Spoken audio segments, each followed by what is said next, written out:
Hi George, welcome to the Franchise Marketing Show. We are here at the National Franchise Exhibition. We are. What are you doing here? What am I doing here? To be honest with you, I'm not exhibiting. We're not exhibiting this year. I'm with Franchise Resales. Wow. Returned to Franchise Resales. We're not exhibiting. I'm just purely touching base with a lot of the franchisors that we're currently working with that I know. But yeah. So in terms of like what you're doing now, because you were with one of our clients, and now Absolutely. obviously you've kind of moved into a whole new area, but it's not a new area for you, is it? It's something that you're used to doing? No, and I guess that's probably the biggest reason for going back to Franchise Resales is I obviously had a good couple of stints at some well-established, well-respected franchise brands, and naturally just kept falling into resales. Recruitment, as everyone knows, is relatively tough at the moment. It's something that I enjoyed, but I always just sort of had this passion, and I guess it's because joining franchising, I joined into resales. That was very much a niche I was used to and understood. So always sort of ended up having conversations with existing franchisees within the network and dealing with resales within the network, and just having a real sort of passion for it. And it was something that I couldn't just keep ignoring. It was probably 30% of my job rather than 100% of my job. So I thought, why not go back to having it as 100%? Okay. So for anyone that doesn't know anything about resales, what is a franchise resale? Franchise resale is essentially an existing business that someone is looking to sell at a point in time, whether that be relatively new to the business and looking to sell after a few years after deciding it wasn't for them. It may be that they've come to the end of their franchise term and they're not looking to renew for a further 5 years. They could be coming to retirement, they could be looking for a return on investment, they could have some life changes where their circumstances have changed. So essentially it's an existing business that gets sold on to someone else to continue the sort of continue the business. Okay, so if someone was thinking about selling their business, what kind of advice would you give to them to be able to strengthen it and make it as strong as they possibly can for a really good sale? Yeah, so there's always the pre-sale stuff, and I say always, there's the pre-sale stuff which is making sure that your business is as attractive as possible. And what do I mean by that?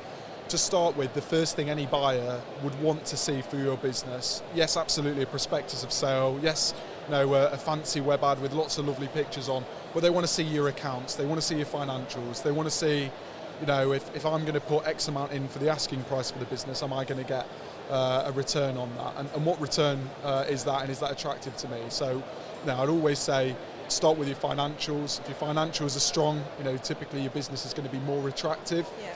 But then it does go beyond that because, in reality, when it comes to existing businesses, a lot of people that are looking at existing businesses might not even be looking at franchise businesses. They might just be looking for a business that's existing. And what do people look for in a existing business? I've said that a few times now. It's often the ability to not have to be involved in that business day to day, day in, day out. And straight away we find that businesses where an owner can have a few days out of their business or can have a team in place to run that business, immediately increases the attractiveness of the business, and then we see that filter through the stages to a buyer. So getting the finances right, getting a team in place, a strong team in place where you can take a step back from the business ideally, and then from there I guess probably follow your franchisor's advice as to how to maximise your business's potential. Okay, so it's fair to say that the exit strategy would kind of start years in advance rather than an immediate process. Yeah, so when a buyer looks at your business, typically speaking, they're going to be looking at the last 3 years of your business's history. So the last 3 years of your accounts. So it might actually stem back a little bit further than that because, of course, financial year might sort of fall, so it's further than 3 years. But what I'd say is if you can have, at the very least, 2 years of solid financials, and you're prepared and you make the accounts look as clean as possible. And what do I mean by clean? I mean removing some of the sometimes tax efficient costs that are within your business that are unrelated to the business, maybe to do with you personally, or just because that an incoming buyer would not have to worry about if they were to take on the business. So separate costs from the business. Start removing them. Make your accounts as clean and as simple as possible, so that a buyer can ideally look at them accounts and of course have a pretty good idea of the story financially of that business straight away. But I say all of this. The reality is that we have some fantastic businesses with some really strong valuations that are really attractive to people, that they don't do any of that, but the profit is still within their accounts. And as long as and this is, I guess, part of the reason why you would potentially look to use a broker, is that you're able to, as a seller, have them conversations with a broker that can understand your business in a more sort of intimate way from a financial point of view, and then we can relay that message with a buyer in the slightly early stages, in a slightly different tone, context, whatever you want to call it. So it means that, yes, absolutely prepare it, create it as good as possible, but if your accounts are in a certain way and you're happy with that, just work with a reputable broker that can understand your accounts and can factor that into your valuation, factor that into conversations with buyers, and then that way you can maximise the value. Yeah. Okay. I hope I'm not waffling shite. No. Is it sounding all right? Yeah, it's interesting. It's the kind of things that people will want to know. Okay. Yeah. Don't panic. Trust in our Steph. Honestly, I'm asking the right questions and you're giving the right kind of responses. So it's as long as I'm giving they're great questions. As long as I'm giving the right responses. I'm ringing it. So moving to the other side of the process. So if someone was looking for a business, obviously, we know about franchising. Why should someone consider a resale as opposed to starting afresh? Yeah, great question. Reality is when people are looking at starting a new business and a new franchise in comparison to when someone's looking at a new business, immediately what they're doing is they're sitting there and trying to work out how quickly they can make up the amount of money that they need to survive on a monthly basis. And sometimes that can be a really difficult answer to give yourself when looking at a new start business, because a new start business can have lots of different factors that affect how quickly you earn money within that business and earn good money in that business. With a resale, given that you're going to have all of the history of that business's trading, should you wish to, or at least the last 3 years, you're able to understand very quickly, what income level to expect from day one. And typically speaking, you will get that income level from day one. So, from someone that, might have a reasonable job or high overheads, or want some security, or want to take the plunge into owning a business and owning potentially a franchise and all the benefits of that, but just want that little bit more security, getting existing clients, getting recurring revenue day one, knowing that you're going to have this amount of income, this amount of costs. They're not really going to change. Part of your due diligence is you would understand that a little bit more. What you're going to pay the banks back. You can very quickly work out, what you can take out of the business yourself pretty early on. It's some franchise businesses, you're not looking at making profits within their business for at least the first 12 months. So for the extra that you pay for a resale, often it can pay dividends in terms of giving you that instant return and mitigating the risk of starting a brand new business, because I guess that's the other side is I'm going on a little bit here, but buying a resale business, and I mentioned about it earlier, is you're not just buying into the existing brands, the reputation, the financials, you're buying a team. And I think that's the one thing for me that sometimes can be overlooked, is that owning a business and owning a franchise specifically can be so difficult at the start, because you're not just on a massive learning curve in terms of learning about the brand and the industry sometimes, and the business, and it's all very new and overwhelming. What's VAT, what's tax, all of these different things. on top of that, you've then got to go out and win business as well. Yeah. So with a resale, you've got the as I say, the benefits of all the winning the business and the fact that there's typically a process in place for paying VAT, and there might even be the same account that you can use. But the main thing, and I've got to the punchline now, Steph, is the staff. The staff realistically are going to know more about that business than you are for at least the first 6 months. So having a team in place that understand the business already, that you're going to inherit as part of the sale, is such a big bonus, because anyone will tell you in franchising, and I can guarantee you that if you said what's one of the most difficult things in most franchises, it's finding the right team. So and keeping the right team, and often the businesses that are reselling, especially with reasonable valuations, reasonable sale prices, they have that team in place. They've proven that. And if they haven't, they've got the history to show the sort of churn of staff, and you can understand that anyway. So I'd say revenue, of course, learning curve, and having that team is humongous in a resale. So it's quite an attractive prospect then for one that's looking for a business but isn't confident maybe, or maybe even trying to build a portfolio of multiple businesses. It takes a certain type of person to open a new business. I would say that there are more people out there that are comfortable taking on an existing business. And often it's because you can compare it in a way to employment, because you can pick yourself up from a job and put yourself as the job of the new franchisee, the selling franchisee, which wears a few hats within the business at that point in time. Where when you open a new business, you're wearing all the hats of every area of your business, because it's a new business. You can't necessarily afford 6 or several different sort of members of staff to for the business. So it's very attractive. Is there risk involved? Absolutely. In reality, typically speaking, a resale costs more than a new start business. But of course there's finance available for that. Banks typically lend up to 70%. So there's a massive range of options. And again, I've talked mainly about established businesses. We do also have a number of sort of businesses that we work with that are maybe been trading 2 years, 3 years, have been really successful, but they've had a change in circumstance. I had a seller the other day where they've just had a little baby boy, and they've decided that actually their priorities are different. The business is quite a proactive, activity-based business, and they've done really well growing it, but they can't see that happening for the next 3-4 years for them. And they think the best way to do that isn't necessarily a team right now. It's to bring someone in with the right passion to continue to build on it. So that's quite a nice little story. I've honestly, it's actually mental. The last couple of weeks, I've obviously been back in the business, but people that are looking to sell are people that have decided that. I had one the other day.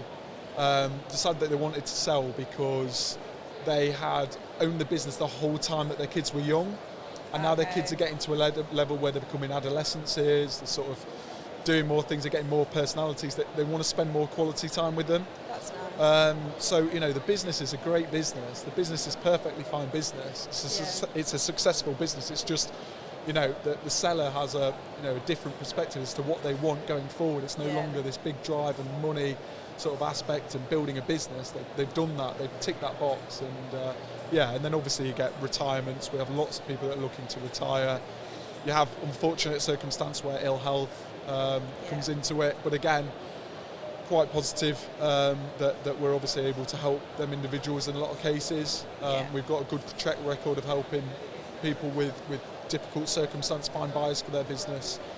That's really good. And you obviously work with a range of industries. What would you say at the moment are strong industries to go into? Ooh. That's a big question. No, it is a big question. Look, the care sector as a whole has been, over the last good few years, you'll probably agree on this, has been really strong and really attractive, just purely based on the potential that there is for the future, and also that the service that's needed to be offered to clients now. I've not said that very well, but essentially care sector is in high demand at the moment. and the demand isn't necessarily going to go away. You know, there's a massive demand for them services. So, you know, care is a huge one that we're seeing, and we're finding that we're able to value them quite attractively because there's interest from buyers, and buyers are willing to pay more for that, and banks are willing to lend more for that. Yeah. But really, you know, care aside, I would probably say that the more attractive businesses are not necessarily based on a sector, but based on getting away from that owner-operator model. So, you know, often we say to people, look, you know, if your business is worth this, but if you were able to put a manager in place to sort of run that business a few days a week, every day of the week, just take you out of the day-to-day operations a little bit more, you'd be able to demand, you know, likely the profits that you know you lose in taking on a manager. You know, you would like to hope that you recoup that through the manager's increased activity as well as the franchisees' activity. But of course, then it will make your business more attractive and likely make the multiple that we put on your business from a valuation point of view a little bit more attractive as well. Yeah. So, George, I'm going to ask you a leading question now. Oh. If you were going to buy a franchise, what would you buy? There's so many good franchises. I would say that, wouldn't I? There's so many good franchises. No, there is some fantastic franchises. So I've worked with a few franchise brands, so I have an affinity with them brands because I understand them really well. I understand the ins and outs of them. I don't know it from an operational point of view necessarily, but I'd like to think that you know that would be on my radar hypothetically. But realistically speaking, one that's always stood out to me as a really brilliant sector for someone that's, you know, relatively young, relatively ambitious, is willing to put in the hard work, which, you know, in reality a lot of people shy away from nowadays, is recruitment. Okay. And given the job that I do, it probably makes a little bit of sense. I'm matching buyers and sellers together and dealing with a franchisor. Yeah. But, you know, I've worked at Driver Hire, which is a fantastic franchise. And I've just seen people that have gone into driver hire businesses that, you know, may have been underperforming by driver hire standards and just put the work in and off the back of it reap the reward. Okay. And that's probably the one for me that stood out the most is, you know, the external factors are of course there for any business, but the biggest factor in terms of the success of that business, in my opinion, was the activity that the franchisee was willing to put in. Yeah. So I always sort of go back to that and say, you know, lots of brilliant businesses out there, lots of brilliant sectors out there, lots of in-demand sectors out there, but, you know, there's businesses out there like Driver Hire, like recruitment businesses, where it's hard work and they might not be the ones that, you know, people necessarily are jumping on and you know, being bought sort of. You see lots of them, don't you? You see a lot of the food and beverage. People buy them because they think they can put a shop, the shop will run itself and they'll see how it goes. I'm not, you know, there's no disrespect to that, but people just expect that will work because of the brand, where, if you go to some of these franchises and you realise that, you know, the work that you put in with that model can make success. Yeah. Do you get where I'm coming from? Yeah, definitely. You can have, like, the best model in the world, but if the franchisee is not prepared to put the work in with the model, then they're not going to succeed. Whereas it's that combination, isn't it, of determination from you as a franchisee with the model and the support and everything that goes with that. For sure. For sure, And as I say, Driver Hire were, there's lots of other recruitment franchises. I think Teslom's just over there, and there's definitely affinities with that and similar recruitment franchises or activity-based franchises, as I would call them. You know, some lifestyle. Sorry, I'm going on a little bit here. Right. But like, you get your rugby tots. I'm big rugby. I like rugby. So that's before, activity. Activity. You know, you put the work in. You have to turn up. You have to put the cones out. I think some of them businesses, to set someone up in business, is a fantastic start point. And then you may look to move to them businesses that are, you know, pretty good. Yeah. So, I will also add in distribution services, because they are fantastic businesses that are, very well supported by the franchisor. Distribution services. Add that in. Edit that in. Any more you want to chuck in there? You're like adding them all. No, in fairness, distribution services, I probably should have added that one in because they are good. Sorry, we've got another one at the moment. We've got a brand that we're working with quite closely. So you've got healthcare and obviously the client base that they have. We work with a pre-prepared meal franchise that deliver to that demographic too. And again, that's a fantastic business. You're hitting the same demographic, the same market that's there, but you're just providing a service of high quality meals to their homes. You get that right, and pretty good businesses. That's the feel good factor then, isn't it? It's like you're doing something to help people. Yeah. It's a nice way. And honestly, it's so nice to speaking to the franchisor, and she was like, no, our drivers will go in and sit with our customers. Won't necessarily have a cup of tea every time, but that's a touch point for someone's day, and it's not necessarily about you. It's nice knowing that. Doing it every day, I'm sure that's an awful lot of hard work, but having a business where you're able to provide that to people, I think and it makes a difference to them. Yeah.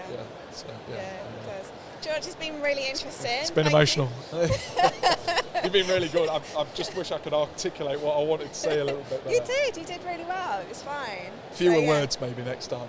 It's fine. So if you were going to say anything about coconut, I would love to. Let's hit up coconut. Come on then. Am I just free firing here, or are you asking questions? Apart from working with me, what was the benefit of working with coconut? Yeah, so to be fair, I've always found as a franchisor, you have your business, your brand, you know your business better than anyone else, you know your brand better than anyone else, and you have an idea of where you want to take them ideas and take the messaging that you want to do going forward. But I have to admit, and I'm sure that a lot of franchisors are in the same boat, is that without the direct feedback from leads, which you're never going to get the right feedback, you don't know if you're heading in the right direction. Sometimes you can be a bit directionless. And I think one thing that Coconut do really well is they provide ideas on top of the ideas that sort of franchisors have, but they help shape, guide them, and sort of have a really good feedback loop in terms of how that then, in terms of feedback loop, in terms of the results that we're getting, we're feeding back to you, you're communicating with us where you would take it next. No, I've probably not gone about that right. Let's start that again. But the point being is the point being, Steph, I'm getting there. What is the point, George? Do you need if there was a point? I'm getting to the punchline. If there was a point, what was the point? From a franchisor's perspective, you have your ideas, you have your brand, you have your messaging. Having shape to that is really important, and having external validation, external ideas that feed into where you want to take things is really, really useful. So you may want to recruit more franchisees in a year. And you may have an idea of the channels that you want to use, but working with a company that deals with, so many different brands in so many different sectors and knows what works in the sectors and in franchising in general is so useful, because it might not necessarily mean that you're using all of the services, but it's so we used you for some services and not for others, but it meant that we were able to get feedback on what you were seeing, and then specialise and double down on the bits and areas that we didn't have expertise. So it was nice to sort of plug you into our head office operation and just utilise the specialist skills that you've got in your team as and when needed, on top of the package that we obviously had. I'd probably say we're just a nice bunch of people. I wouldn't go that far. I wouldn't go that far. Honestly, run for the hills. No, lovely bunch of people. No, how dare you?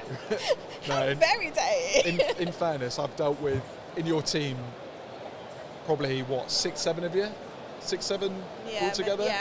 About that, and all of you have always had a good enough understanding of the brand, always been so helpful, so useful, and just so nice to deal with. And, recruitment is tough at points, at a lot of points, and working with a company that are, one, providing you the shape, the validation, all the things that I mentioned, but are also just nice to deal with and easy to deal with, and take some of the stress away and take some of the headache away, and are willing to support where they can. Yeah, just massively helpful.